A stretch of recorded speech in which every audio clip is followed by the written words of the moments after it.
గురురూపదేవులు శ్రీ జ్ఞానానందగిరి మహారాజ్ గారి పాదపద్మములకు సాష్టాంగ ప్రణామములు. విశ్వగురు పరంపరకు ప్రణామములు.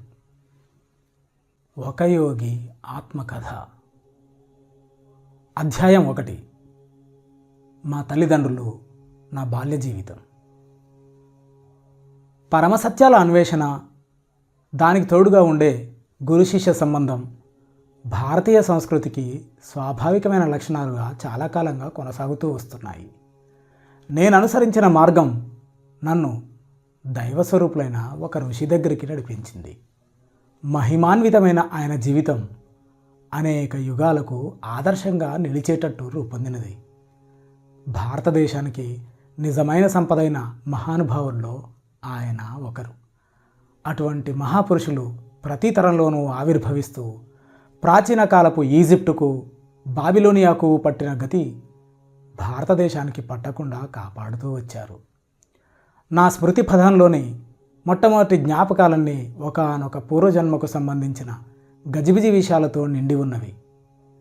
చాలా వెనకటి జన్మల్లో ఎప్పుడో నేను హిమాలయాల మంచు ప్రదేశాల మధ్య ఒక యోగిగా జీవించినట్లు సుస్పష్టమైన జ్ఞాపకాలు నా మనస్సులో మెదిలాయి.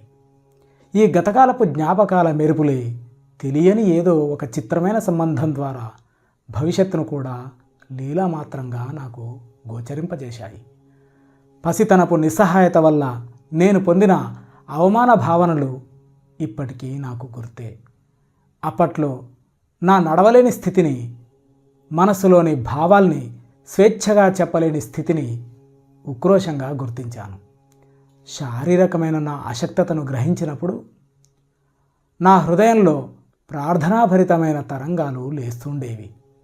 గాఢమైన నా ఉద్రేకాల భావాలు నా మనసులోనే అనేక భాషల మాటల్లో వ్యక్తమవుతూ ఉండేవి. ఇలా నాలో వివిధ భాషల గందరగోళం ఉంటూ ఉండగా క్రమక్రమంగా మా వాళ్ళ బెంగాలీ మాటలు వినడానికి అలవాటు పడ్డాను. ఆటబొమ్మలకి, కాలివేళ్లకి పరిమితమని పెద్దవాళ్ళు భావించే పసిపిల్లల మనసు నిజానికి ఎంత విస్తృతి కలిగినదో. నేను ఎన్నోసార్లు మంకు పట్టి ఏడుస్తూ ఉండేవాణ్ణి. మనసులో అలజడి, దాన్ని వెళ్ళబోసుకోవడానికి అలవి కాని శరీరం, ఈ రెండు దానికి కారణాలు. నా బాధ చూసి ఇంట్లో వాళ్ళు గాభరా పడుతుండడం నాకు గుర్తే. అయితే మా అమ్మ లాలింపులు, ఏదో పలకాలని, తప్పటడుగులు వేయాలని నేను చేసే తొలి ప్రయత్నాలు, ఇలాంటి సంతోషకరమైన జ్ఞాపకాలు కూడా నాలో ముసురుకుంటూ ఉంటాయి. మామూలుగా ఇట్టే మరుపుకు వచ్చే ఈ తొలి విజయాలే ఆత్మవిశ్వాసానికి సహజమైన ప్రాతిపదికలవుతాయి.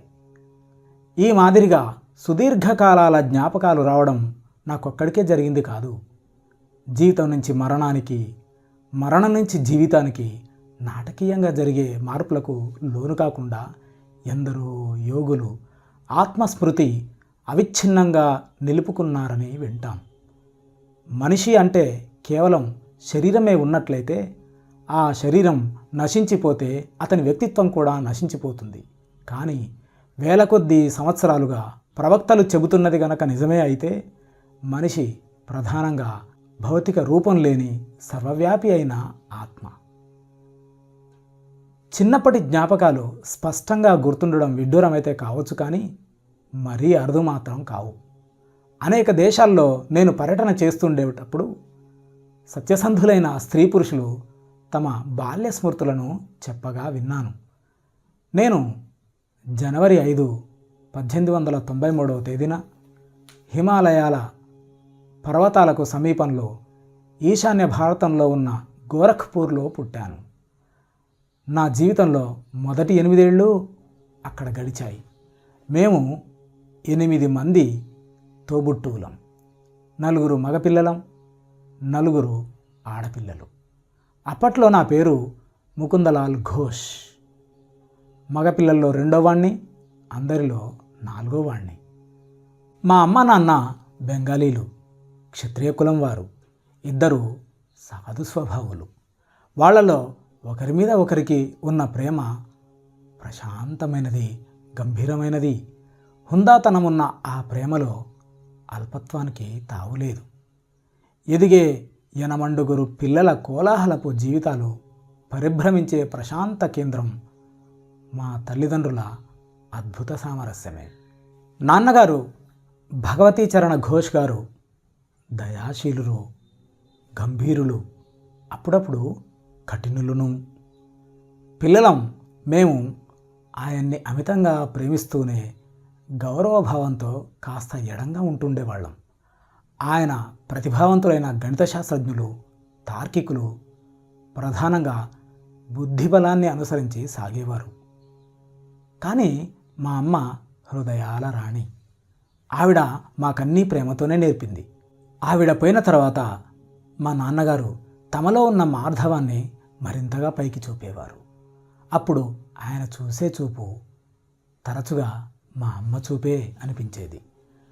క్రమశిక్షణ అలవర్చడం కోసం మా అమ్మ సందర్భానికి అనువైన కథలను మహాభారతంలోంచి, రామాయణంలోంచి తీసుకుని చెబుతూ ఉండేది. ఇలాంటి సందర్భాల్లో శిక్ష వేయడం, శిక్షణ ఇవ్వడం రెండూ కలిసే ఉండేవి. ఆ విధంగా మా అమ్మ సాన్నిధ్యంలో మాకు, పిల్లలకు పవిత్ర గ్రంథాలతో తీపి చేదుల మొదటి పరిచయం ఏర్పడింది. నాన్నగారు ఆఫీస్ నుంచి వచ్చే సమయానికి ఆయనకి గౌరవంగా స్వాగతం చెప్పడం కోసమని మా అమ్మ సాయంత్రం వేళల్లో పిల్లలందరికీ జాగ్రత్తగా బట్టలు వేసేది. భారతదేశంలో ఉన్న పెద్ద కంపెనీల్లో ఒకటిగా పేరుగన్న బెంగాల్ నాగపూర్ రైల్వేలో ఉపాధ్యక్ష పదవి లాంటి ఉద్యోగంలో ఉండేవారు ఆయన. దాని రీత్యా ఆయనకు ప్రయాణాలు పడుతుండేవి. నా చిన్నతనంలో మా కుటుంబానికి అనేక నగరాలు నివాసాలయ్యాయి. అవసరాల్లో ఉన్న వాళ్ళని ఆదుకోవడం విషయంలో అమ్మ ఎప్పుడూ ఉదారంగా ఉండేది. నాన్నగారు కూడా దయ చూపించేవారు. కానీ ఆ రకంగా చేసే ఖర్చులు ఆదాయ వ్యయాల అంచనాకి లోబడి ఉండాలని ఆయన అభిప్రాయం. ఒక పక్షం రోజుల్లో బీదవాళ్ళకి భోజనాలు పెట్టడం కోసం అమ్మ పెట్టిన ఖర్చు నాన్నగారి నెలసరి రాబడిని మించిపోయింది. అప్పుడు నాన్నగారు అమ్మతో ఇలా అన్నారు, నేను నిన్ను కోరేదల్లా ఒకటే, దానాల నిమిత్తం నువ్వు చేసే ఖర్చు ఉచితమైన పరిమితిని మించకుండా చూడు. భర్తగారి సున్నితమైన మందలింపు కూడా అమ్మకు దుఃఖం కలిగించింది. తమకిద్దరికీ కలిగిన ఈ అభిప్రాయ భేదాన్ని గురించి పిల్లలకి చూచాయిగా కూడా చెప్పకుండా ఆవిడ ఒక జట్కా బండిని పిలిపించింది. సెలవు, నేను మా పుట్టింటికి వెళ్ళిపోతున్నా. బహుప్రాచీన కాలం నుంచి వినిపించే తుది హెచ్చరికే ఇది. ఆ మాటకి మేము తెల్లబోయి ఏడుపులు మొదలుపెట్టాం. సరిగ్గా సమయానికి ఎక్కడి నుంచో పిలిచినట్టు వచ్చాడు మా మామయ్య. వచ్చి నాన్నగారి చెవిలో ఏదో గుసగుసలాడాడు. సందేహం లేదు, యుగ యుగాలుగా ఎందరో చేస్తూ వస్తున్న హితోపదేశమే ఇది. దాని మీదట నాన్నగారు రాజీ ధోరణిలో 4 మాటలు చెప్పిన తర్వాత బండిని సంతోషంగా తిప్పి పంపించేసింది అమ్మ. నేను గమనించినంత వరకు అమ్మకి, నాన్నగారికి ఏర్పడిన ఒకే ఒక వివాదం అంతటితో ముగిసింది. అయితే వాళ్ళిద్దరికీ స్వభావ సహజంగా సాగిన చర్చ మాత్రం ఒకటి గుర్తుకు వస్తోంది. ఒక్క 10 రూపాయలు ఇవ్వండి, పాపం ఓ బీదావిడ వచ్చి అడుగుతోంది అంది. ఎదుటి వాళ్ళని ఒప్పించే గుణం అమ్మ చిరునవ్వులో ఉండేది. 10 రూపాయలు ఎందుకు, ఒక్కటి చాలు. నాన్నగారు తమ అభిప్రాయాన్ని సమర్థించుకోవడానికి ఇంకా ఇలా అన్నారు. మా నాన్నగారు, తాతయ్య, నాయనమ్మ హఠాత్తుగా చనిపోయినప్పుడు మొట్టమొదటిసారిగా పేదరికం అంటే ఏమిటో నాకు అప్పుడు అనుభవంలోకి వచ్చింది. బడికి వెళ్ళడానికి కొన్ని మైళ్ళు నడిచిపోవాలంటే పొద్దుటిపూట నా భోజనం ఏమిటో తెలుసా? ఒక చిన్న అరటిపండు మాత్రమే. తర్వాత యూనివర్సిటీలో చదివే రోజుల్లో డబ్బు కోసం ఎంత కటకట అయ్యేదో తెలుసా? డబ్బున్న ఓ జడ్జి గారిని ఆశ్రయించి నెలకొక రూపాయి ఇప్పించమని కోరాను. ఈయనన్నాడాయన, ఒక్క రూపాయి అయినా తనకు ముఖ్యమైందేనన్నాడు. ఆయన ఆ రూపాయి ఇయ్యనన్నాడని ఎంత బాధగా తలుచుకుంటున్నారు? అమ్మ హృదయం తక్షణ తర్కాన్ని ప్రయోగించింది. తొందర పని పడ్డప్పుడు 10 రూపాయలు ఇవ్వనన్నారని మిమ్మల్ని కూడా ఆవిడ అలాగే బాధగా తలుచుకోవాలనుందా? నువ్వే గెలిచావులే. ఓడిపోయిన భర్తలందరూ అనాదిగా చేస్తున్న భంగిమే ఒకటి చూపించి పర్సు తెరిచారాయన. ఇదిగో 10 రూపాయల నోటు, నా శుభాకాంక్షలతో ఆవిడకి. ఏ కొత్త ప్రతిపాదన వచ్చినా మొట్టమొదట వద్దు అనడం నాన్నగారికి అలవాటు. అంత తొందరగా అమ్మ దగ్గర సానుభూతి పొందిన ఆ అపరిచితురాలి విషయంలో ఆయన చూపించిన ధోరణి మామూలుగా ఆయన కనబరిచే జాగ్రత్తకు ఉదాహరణ. అడిగిన వెంటనే ఒప్పుకోకపోవడం అనేది నిజంగా ఆలోచించి నిర్ణయించాలి అన్న సూత్రాన్ని పాటించడమే. తీసుకునే నిర్ణయాల విషయంలో ఆయన ఎప్పుడూ సమంజసంగానూ సమతూకంగానూ ఉండడమే గమనించాను. అసంఖ్యాకమైన నా కోరికలకు కారణాలు చూపిస్తూ 1-2 చక్కటి వాదాలతో గనక నేను సమర్థించుకోగలిగినట్లయితే నేను కోరిందల్లా నెరవేర్చేవారు. సెలవుల్లో ప్రయాణాలకైనా సరే, కొత్త మోటారు సైకిల్ కావాలన్నా సరే. ఆయన పిల్లల్ని చిన్నగా ఉన్నప్పుడు చాలా గట్టి కట్టుబాట్లలో ఉంచేవారు. తమ విషయంలో అయితే ఆయనది కఠోర వ్రతమే.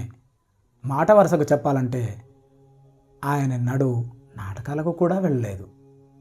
వివిధ ఆధ్యాత్మిక సాధనాల్లోనూ గీతా పారాయణంలోనూ ఆనందం పొందేవారు. విలాసాలనన్నిటినీ విడిచిపెట్టేసి ఒక్క జత పాదబూట్లతోనే గడుపుకుంటూ ఇంకా పనికిరాని స్థితి వచ్చేదాకా వాటినే వాడుతుండేవారు. మోటార్ కార్ల వాడకం జనంలో బాగా పెరిగిన తర్వాత ఆయన కొడుకులు కొనుక్కున్నారు, కానీ ఆయన మాత్రం రోజు ఆఫీసుకు ట్రామ్ బండిలోనే వెళ్తుండేవారు.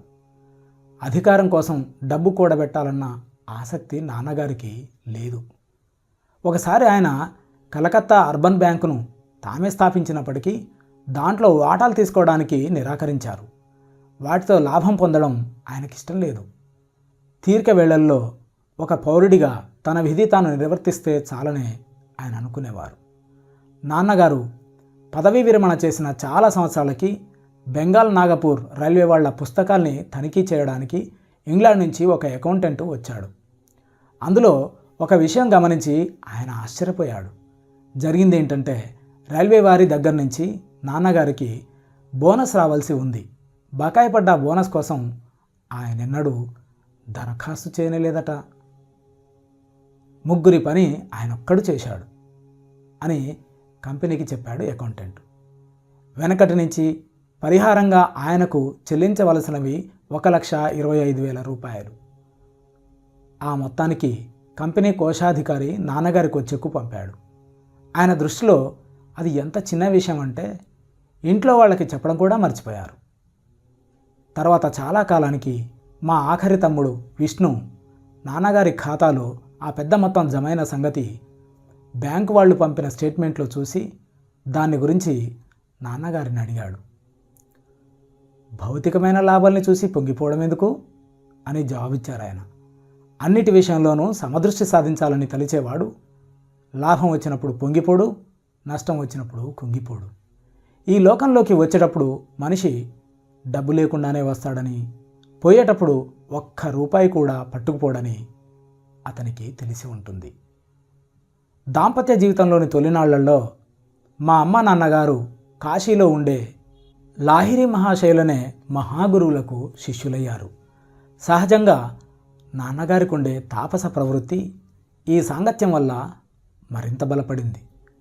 అమ్మ ఒకసారి పెద్దక్క రమకి ఒక గొప్ప విషయం చెప్పింది. మీ నాన్నగారు నేను భార్యాభర్తలుగా కలిసేది ఏడాదికి ఒక్కసారి మాత్రమే, పిల్లల కోసమని. నాన్నగారు లాహిరి మహాశయుల్ని మొట్టమొదట కలుసుకున్నది అవినాశబాబు అనే రైల్వే ఉద్యోగి ద్వారా. బెంగాల్ నాగపూర్ రైల్వేలోని ఒక బ్రాంచ్ లైన్లో అవినాశబాబు పనిచేస్తుండేవారు. గోరఖ్పూర్లో ఉండే రోజుల్లో ఈ అవినాశబాబు అనేక మంది భారతీయుల మునుల కథల్ని మనస్సుకు అత్తుకునేటట్టుగా నా చిట్టి చివుల్లో నూరిపోస్తుండేవారు. కథ చెబుతూ చిట్ట చివరికి తమ గురువుగారి మహత్తుకి తప్పకుండా జోహార్లు అర్పిస్తుండేవారు. మీ నాన్నగారు ఇటువంటి విచిత్ర పరిస్థితుల్లో లాహిరి మహాశయులకు శిష్యులయ్యారో ఎప్పుడైనా విన్నావా? అది వేసవికాలం. మందంగా ఉండే మధ్యాహ్నం పూట అవినాశబాబు, నేను మా ఇంటి ఆవరణలో కూర్చొని ఉన్నాం. అప్పుడు ఈ చిక్కు ప్రశ్న వేశారు ఆయన. ఏం చెబుతారో వినాలన్న ఆశతో చిరునవ్వు నవ్వుతూ తెలియదన్నట్టుగా తల తిప్పాను.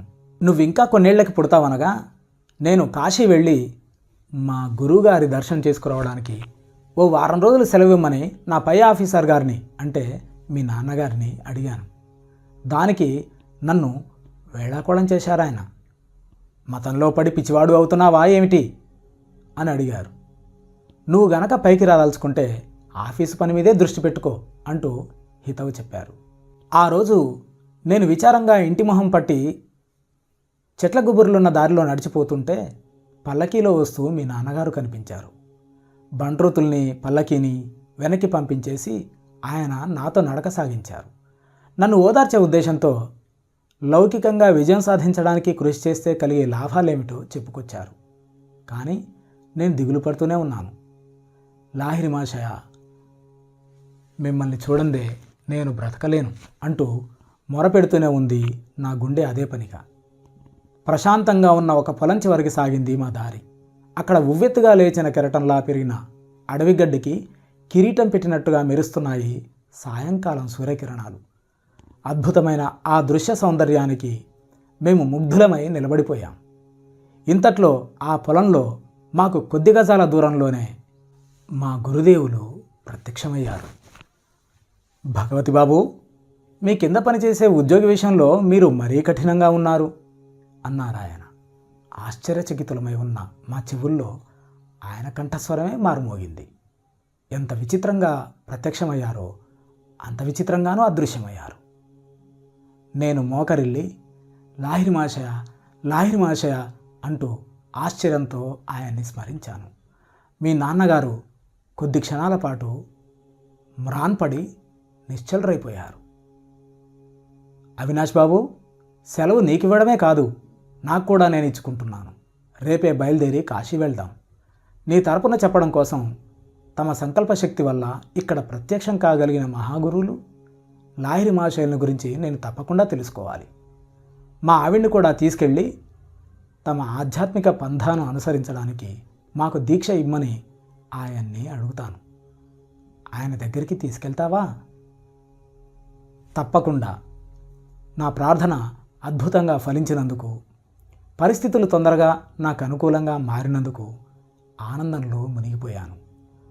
మరునాడు సాయంకాలం మీ అమ్మగారు, నాన్నగారు, నేను కాశీ వెళ్ళడానికి బండెక్కాం. ఆ మర్నాడు అక్కడికి చేరుకోగానే కొంత దూరం గుర్రబండి మీద వెళ్ళి తర్వాత సన్నసన్నటి సందుల గుండా నడిచి ఏకాంతంగా ఉన్న ఇంటిని చేరుకున్నాం. గురువుగారు కూర్చునే చిన్న గదిలోకి ప్రవేశించాం. అలవాటుగా ఆయన పద్మాసనంలో స్థిరంగా కూర్చొని ఉన్నారు. వారి ముందు ప్రణమిల్లాం. గుచ్చి చూసే తమ కళ్ళని మిలమిల్లాడించి మీ నాన్నగారి మీద చూపు నిలిపారు. భగవతి బాబు, మీ కింద పనిచేసే ఉద్యోగి విషయంలో మీరు మరీ కఠినంగా ఉన్నారు.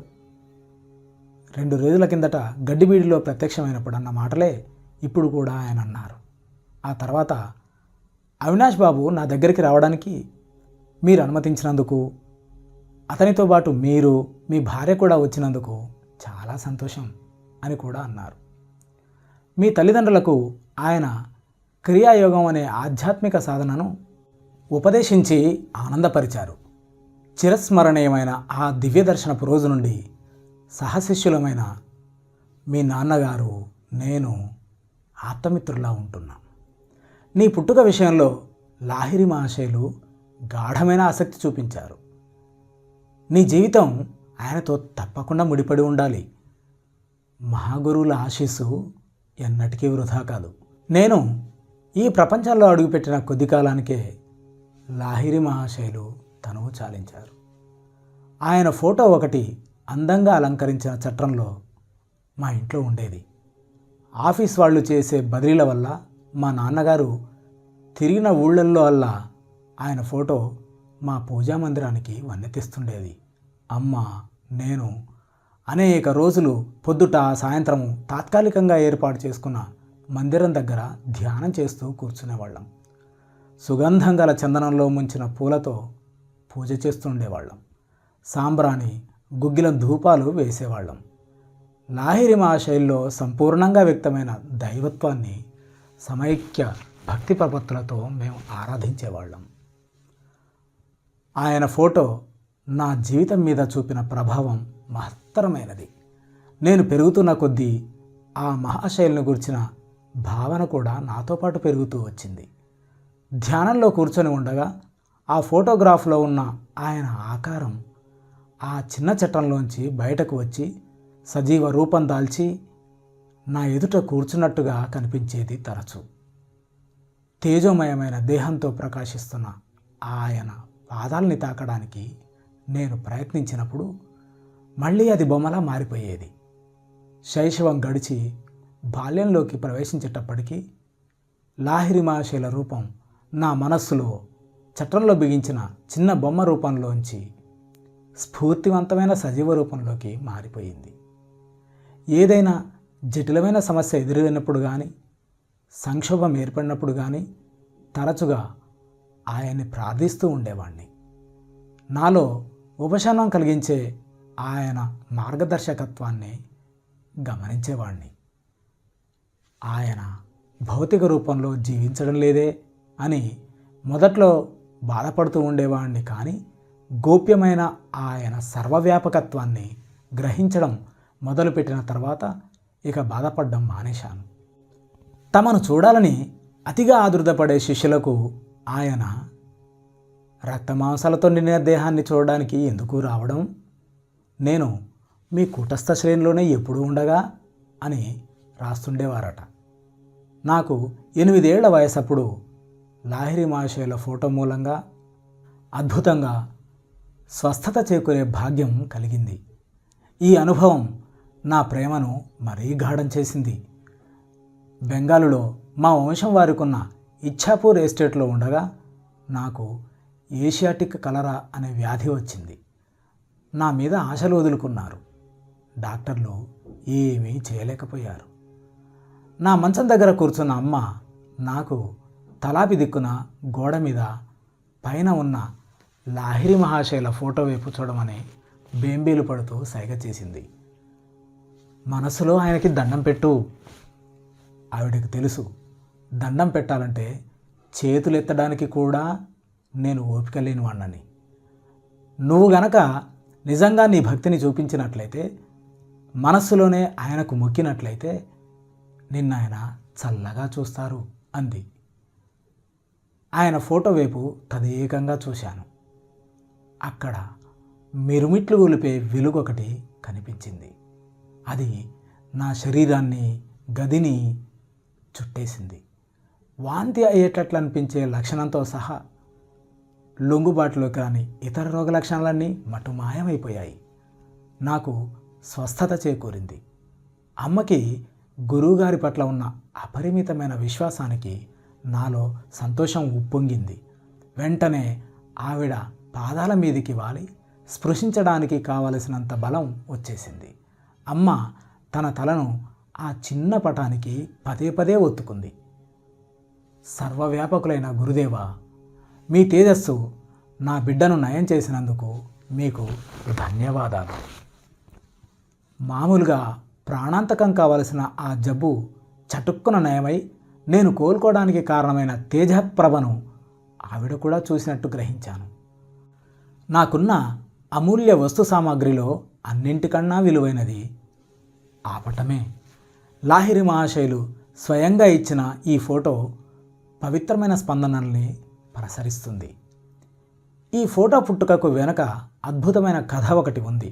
దీన్ని మా నాన్నగారి శిష్యులైన కాళీకుమార్ రాయ్ గారు చెప్పగా విన్నాను. ఫోటోలో పడ్డమంటే మహాశయులకు గిట్టేది కాదు. ఒకసారి ఆయన వద్దంటున్నా వినకుండా ఆయన్ని, కాళీకుమార్ రాయ్ గారితో పాటు శిష్య బృందాన్ని కలిపి ఫోటో తీయడం జరిగింది.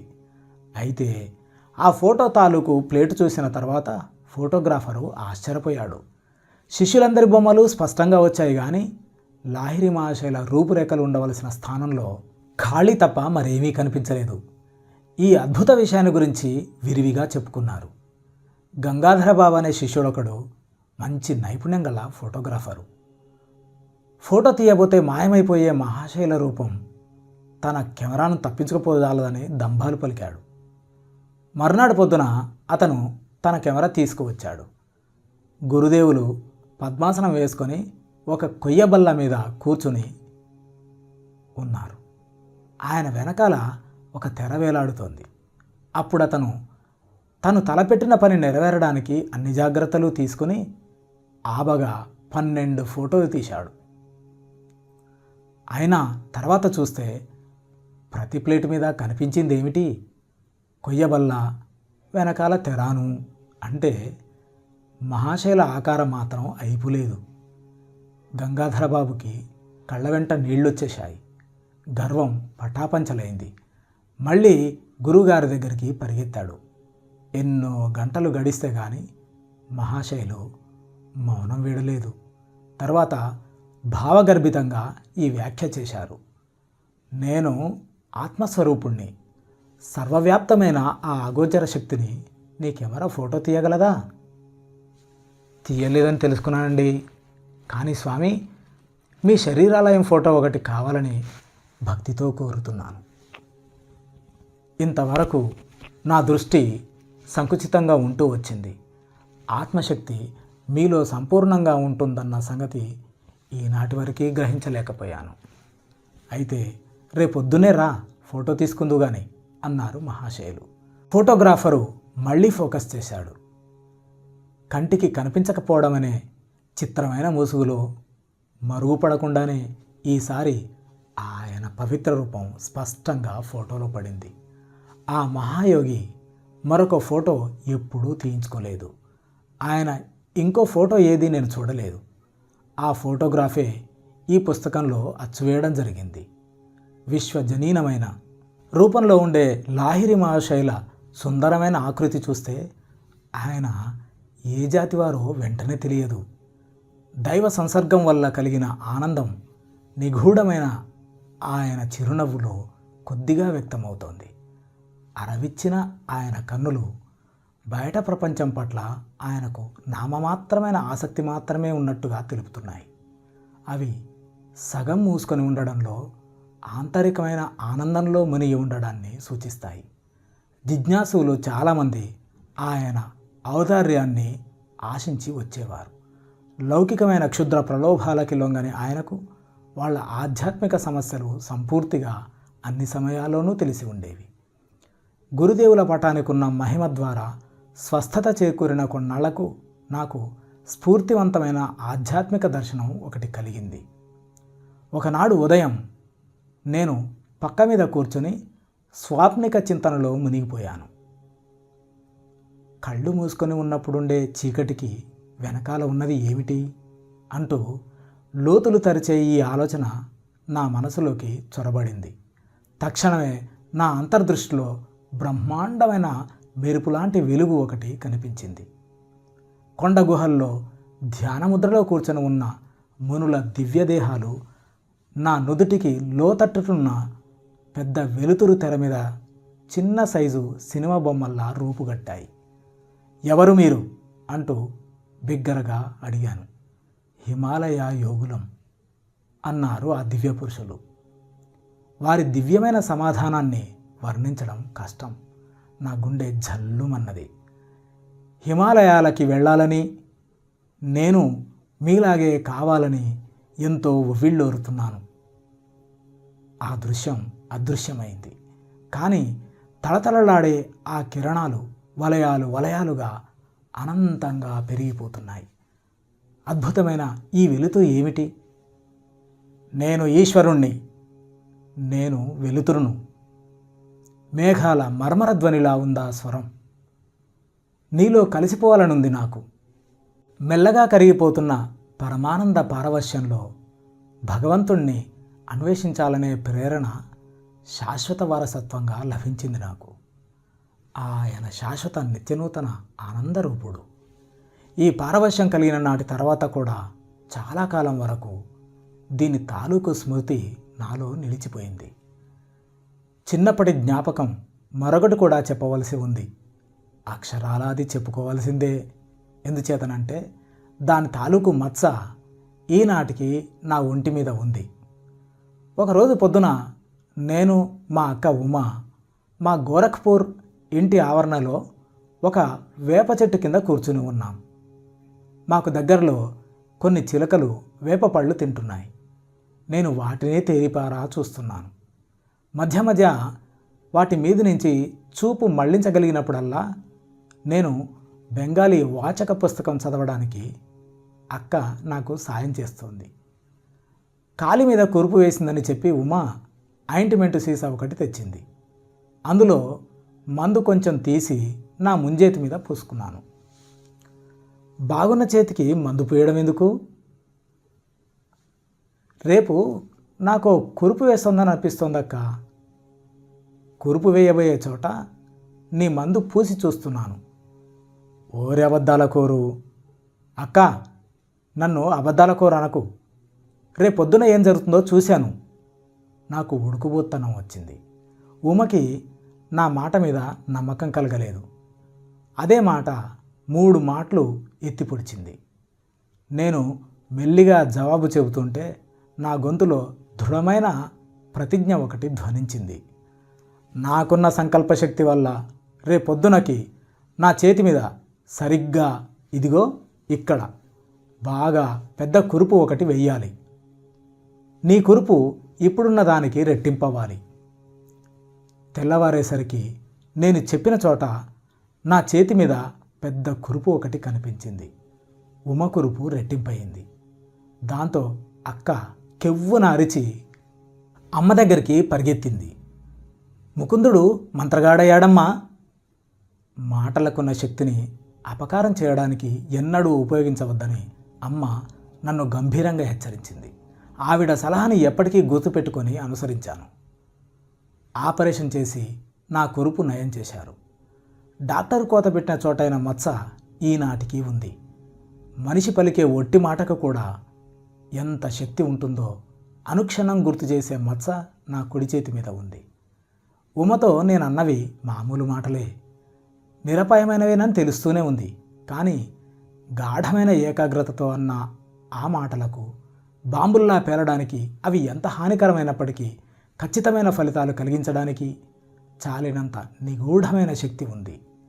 జీవితంలో కష్టాలు తొలగించడానికి, తద్వారా మచ్చపడకుండాను తిట్లు రాకుండాను శస్త్రచికిత్స చేయడానికి వాక్కులో ఉన్న విస్ఫోటక స్పందన శక్తిని తెలివిగా ఉపయోగించవచ్చునని తర్వాత నాకు అర్థమైంది. మా కుటుంబం పంజాబ్లో ఉన్న లాహోరుకు మారింది. అక్కడ కాళికాదేవి రూపంలో ఉన్న అమ్మవారి పటం ఒకటి సంపాదించాను. ఆ పటం మా ఇంట్లో బాల్కనీలో నిరాడంబరంగా ఉన్న చిన్న మందిరాన్ని పావనం చేసింది. ఆ పవిత్ర స్థలంలో నేను చేసే ప్రార్థన ఏదైనా సరే ఫలిస్తుందన్న దృఢమైన విశ్వాసం ఒకటి నాలో కలిగింది. ఒక రోజున నేను ఉమతో పాటు అక్కడ నించుని 2 అబ్బాయిలు ఎగరేస్తున్న గాలిపడగల్ని గమనిస్తూ ఉన్నాను. వాళ్ళిద్దరూ చెరొక ఇంటి కప్పు మీద ఉన్నారు. ఆ 2 ఇళ్ళకి మా ఇంటికి మధ్యలో చాలా ఇరుకు సందు ఉంది. అంత నిశ్శబ్దంగా ఉన్నావేం అంటూ ఉమ సరదాగా నన్ను తోసింది. ఏం లేదు, నేను ఏం కోరితే అది అమ్మవారు ఇవ్వడం ఎంత అద్భుతంగా ఉందో అని ఆలోచిస్తున్నాను. అమ్మవారు నీకు ఈ 2 గాలిపడగలు ఇస్తుందనుకుంటాను అంటూ వేళాకోళంగా నవ్వింది అక్క. ఎందుకు ఇవ్వదు? వాటిని సంపాదించడానికి మౌన ప్రార్థనలు ప్రారంభించాను. భారతదేశంలో గాలిపడగలు ఎగరేయడంలో పోటీలు జరుగుతూ ఉంటాయి. వాటి దారాలకి బంక, గాజు పొడి పూస్తారు. ప్రతి ఆటగాడు తన పోటీదారు పట్టుకున్న దారాన్ని కోసేయడానికి ప్రయత్నిస్తాడు. తెగిన గాలిపడగ ఇళ్ల కప్పుల మీద తేలిపోతూ ఉంటుంది. దాన్ని పట్టుకోవడంలో భలే సరదా ఉంది. నేను ఉమ ఉన్నది పైకప్పున్న గూడు మాదిరి బాల్కనీ కావడం వల్ల తెగిన గాలిపడగ మా చేతుల్లోకి రావడం అసంభవంగానే కనిపించింది. దాని దారం ఇంటి కప్పు మీద వేలాడుతూ ఉంటుంది. మా సందుకు అవతల ఉన్న ఆటగాళ్ళు వాళ్ళ పోటీ మొదలుపెట్టారు. ఒక దారం తెగింది. దానికున్న గాలిపడగ తేలుతూ నా దిశలో వచ్చింది.